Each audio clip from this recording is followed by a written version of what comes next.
Gift হাতে নিয়ে ready হয়ে গেছে দাওয়াত খাওয়ার জন্য। আমার মেয়েটা একদম ছোটবেলা থেকেই দাওয়াত খাওয়ার কথা শুনলেই উড়ে চলে। আসলে দাওয়াত খাওয়াটা বড় কথা নয়, কারণ ও ঝাল খেতে পারে না। আর মেহমান বাড়ির খাবারগুলো একটু ঝালই হয়। তাই দাওয়াত খাওয়া নয়, দাওয়াতে যাইতে পারাটাই ওর কাছে অনেক আনন্দের। আজকে আমার খালাতো ভাইয়ের মেয়ের সিন্নি মুখে সেই দাওয়াতেই আমরা আসছি। তো আমরা এসেই প্রথমে খাওয়া দাওয়া শেষ করলাম। এখন বড়দের দেখা দেখি এই বাচ্চারাও পান খেতে চলে আসছে। তো এরা ঝাল খেতে পারে না, কিন্তু খাওয়ার জন্য পান সাজাইতেছে। এই বাচ্চাদের ঝালের হিসাবটা আমার বুঝে আসে না। এরা ঝালমুড়ি, ফুচকা, চটপটি, চানাচুর, এমনকি ঝাল চিপসও খেতে খেতে পারে।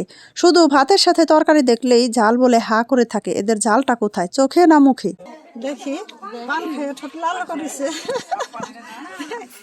মুখ জাগাও। স্কুলে ডেলি যাইও। জানটা যিনি ভালো থাকে আল্লাহ খেতে মুহে দিলাম।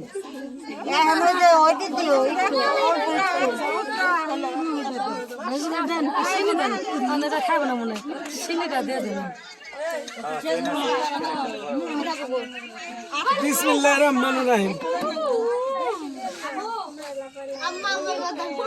এই হলো আমার কিউট ভাতিজি, যার জন্য আজকের এই আয়োজন।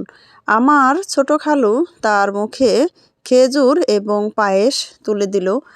আমার বড় খালু, মেজো খালু, আমার বাবা এবং আমার নয়া খালু সবাই আল্লাহর ডাকে পরপারে চলে গিয়েছেন। সবাই তাদের জন্য দোয়া করবেন। আল্লাহর রহমতে এবং আপনাদের সকলের দোয়ায় আমার এই ছোট খালু এখনও আমাদের মাঝে আছেন। তো আপনারা সবাই আমার ছোট খালুর জন্য এবং আমার এই ছোট্ট কিউট ভাতিজির জন্য দোয়া করবেন। আর ওকে যদি ভালো লাগে সবাই লাইক করবেন। সবাই ভালো থাকবেন। আল্লাহ হাফেজ।